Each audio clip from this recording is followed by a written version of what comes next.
I'm here in Ilocos Sur, and today we will explore more of Vigan City. Vigan City is known for its preserved Spanish colonial and Asian architecture. We will also visit Calle Crisologo, which is famous for its cobblestone streets, horse-drawn carriages, and rustic mansions. Plaza Salcedo for its fountain lights, Plaza Burgos for its street food stalls, historic museum, and a lot more.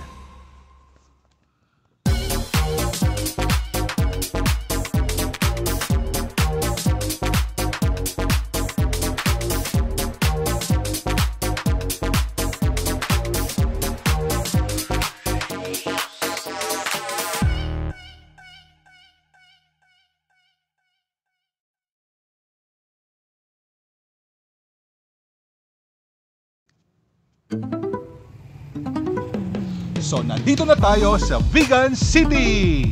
And we will stay here at the Vigan Plaza Hotel. What's nice with this hotel is that it is located just at the center of all the must-visit sites in Vigan City. What I like with this hotel is the feel of the century-old houses during the Spanish times.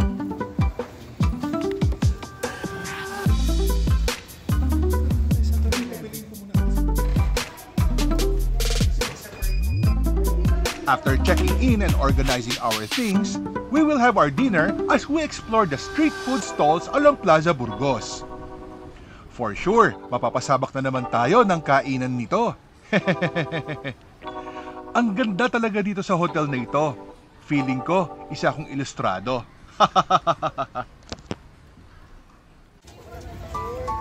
So, nandito na tayo sa Plaza Burgos, just across our hotel. O, diba? Ang ganda ng location ng tirahan namin dito.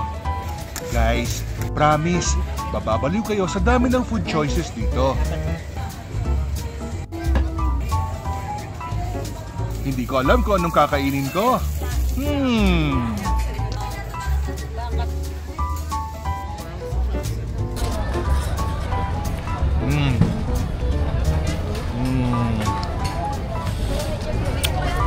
Sarap, ang lamig. Refreshing siya. Sarap ng mango shake. Kanin. And then, I'm having this Hungarian sausage.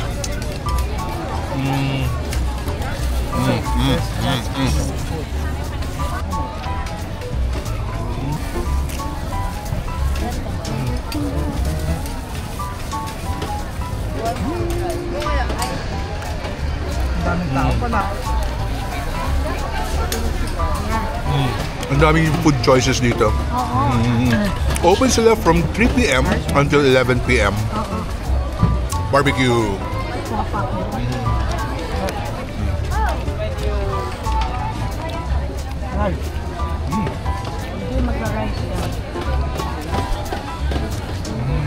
Thank you for the food.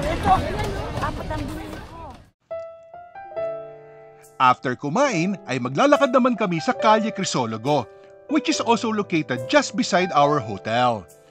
May mga kainan din dito, at mga shops where you can buy some delicacies and pasalubongs. So ito, balikot siya. Magkano to? 60 po. 60. Kuha ko ng 100. Kasampal. Iba daw yung panot, hindi yung panot siya. Ano yan? Ano tawag yan? Balikotcha. Balikotcha.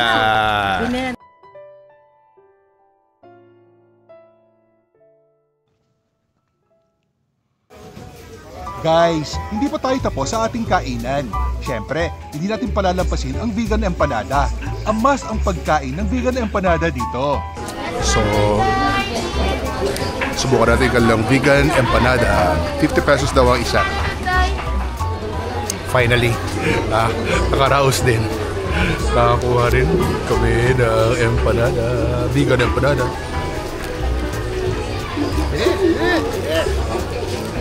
Mainit pa to, sigurado. Uy, mainit pa oh. Musok.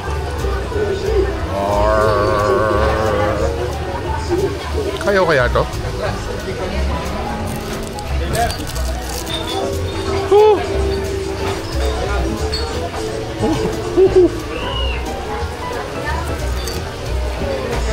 try pinakamasarap na vegan empanada dito.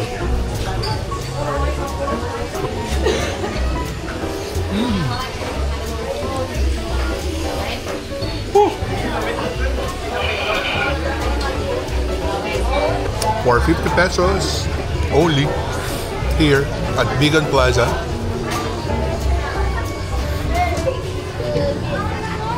Ooh. And the last empanada.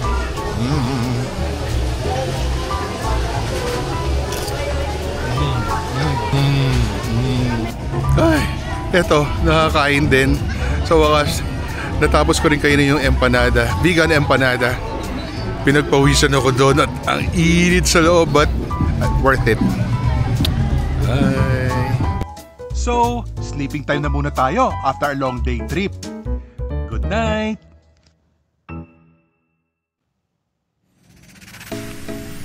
Good morning! It's another brand new day for some more adventure. Nag-aabang na mga kabayo ko sa harap ng hotel.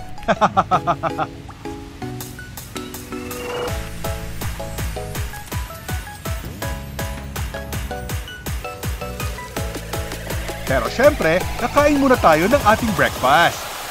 Take note, buffet, meaning eat all you can. I start my meal with a cup of black coffee. Medyo control muna ako sa pagkain at baka antukin ako.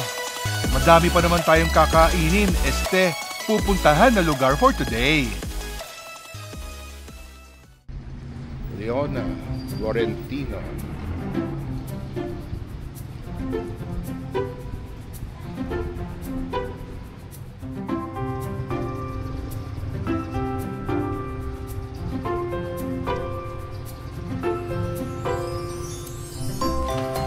Lalakad kami dito sa Calle Crisologo to visit a historical museum. Relaxing maglakad dito, especially in the morning. Tamang-tama to burn the calories ng aming mga kinain.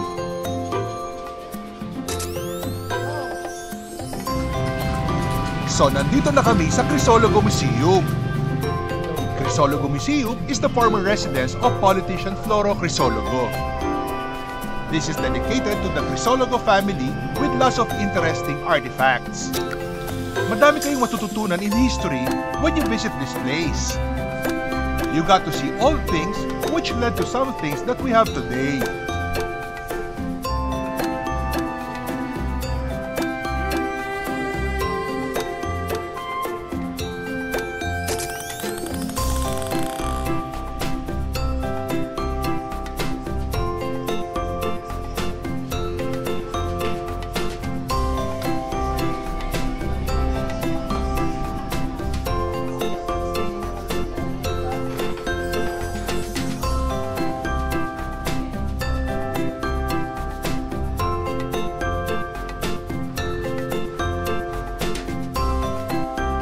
Look, may walk-in closet na noong mga sinaunang panahon. I love their dining area. Ang presko. Hi, Kuya Ben. Say hi. Hello.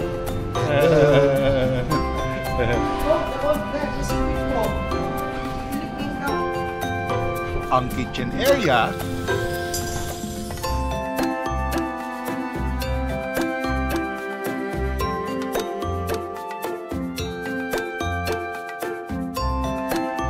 Ang boys' room.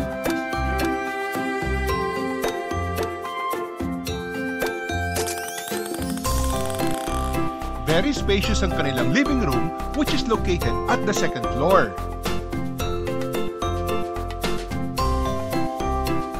Meron ding girls' room.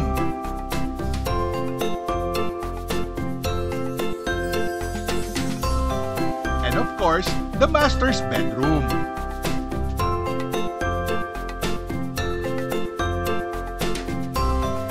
At ito naman ang mga sinaunang sasakyan noong panahon ng mga Kastila.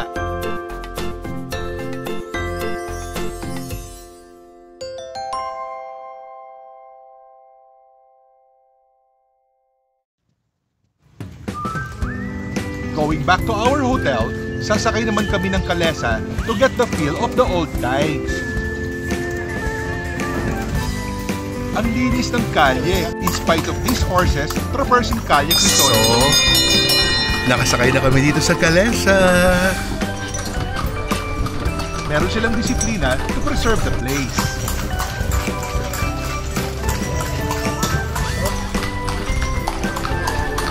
Ang sarap pakinggan ng sapatos ng kabayo.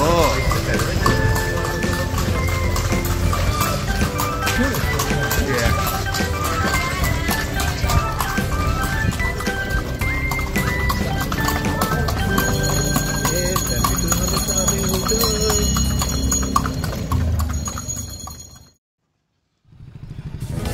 After having lunch, we're now off to our next adventure. Sasakay naman tayo ng tricycle para maiba.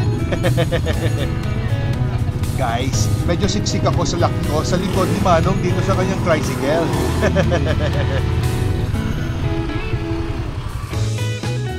Bibisitahin naman natin ang isang pottery. Ito ang RG Jar Factory. Bili na kayo ng peanut butter ko. Pasok na tayo. Siyempre, hindi ko palalampasin ang paggawa ng clay pot. Hindi siya madali.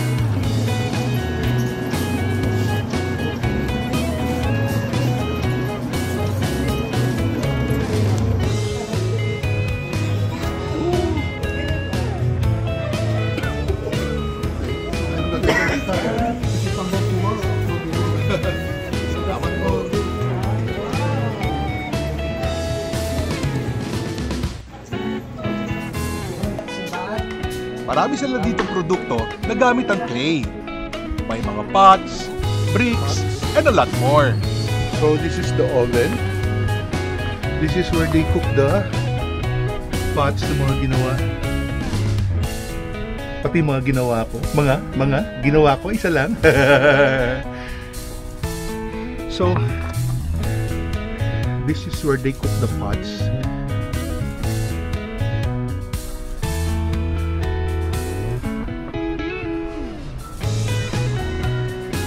Guys, ang haba nitong kanilang kiln.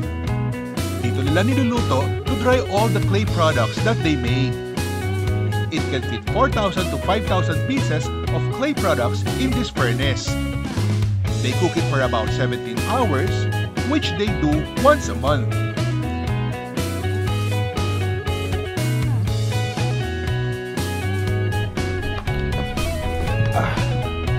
Wow!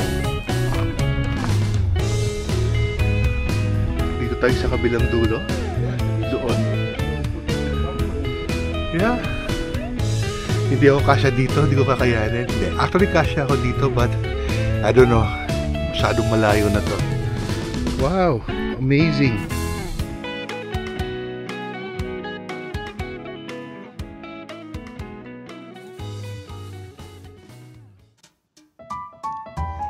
Guess what? May ice scramble dito. Paborito ko ito mula pa noong bata pa ako up to now.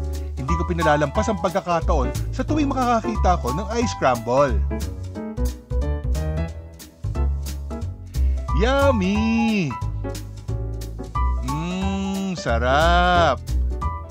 Ang lamig! Kinuha ko talaga yung pinakamalaki para ma-enjoy ko ng todo-todo.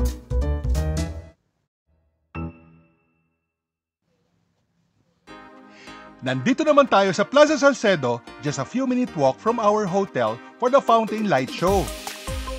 Nakakatuwa dito kasi sumasabay sa tugtog yung light at fountain. Ang presko pa dito sa lugar na ito.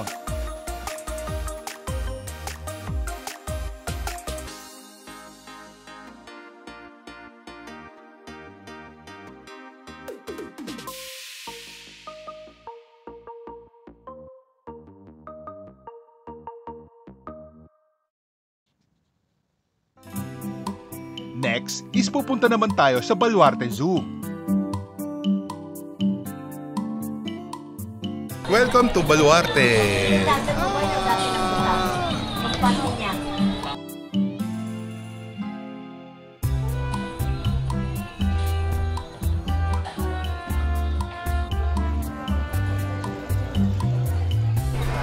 So we got the tickets for the Baluarte. First stop is the feeding area where there is a meet and greet with some of the animals.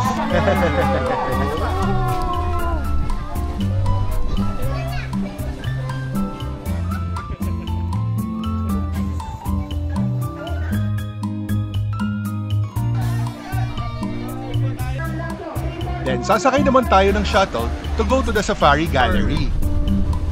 Oh.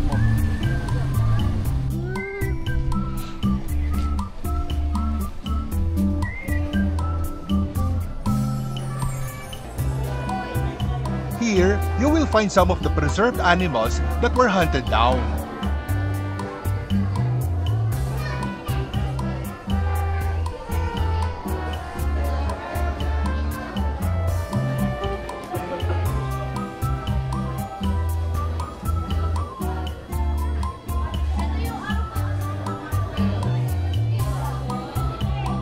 Dami tao dito!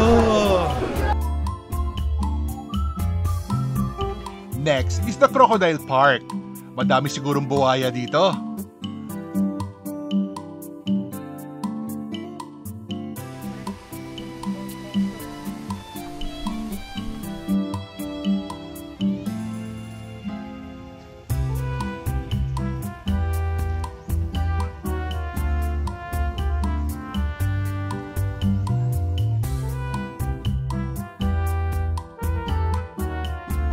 So, maalog. Andito ako sa pinakalikod. Para makapag-take pictures naman po tayo sa mga crocodile, sa mga dinosaur po natin. Ayun, dinosaur! We're going to the dinosaur. Ang mga T-Rex. Yeah. Wow! Paano sila ay na-introduce sa Australia? At yun naman po. Nasa Jurassic Park na yata ako.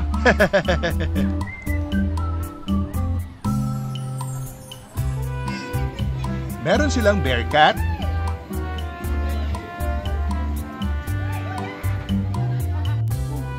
and albino snake for a close encounter of the third kind.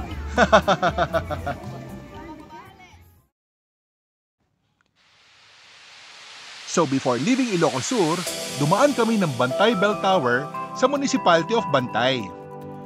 Very iconic itong Bantay Bell Tower which was built in 1591. The last time I went here was okay pa itong bell tower. Unfortunately, na-damage ito after the earthquake in 2022.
Subscribe, like, and hit the bell for new video updates.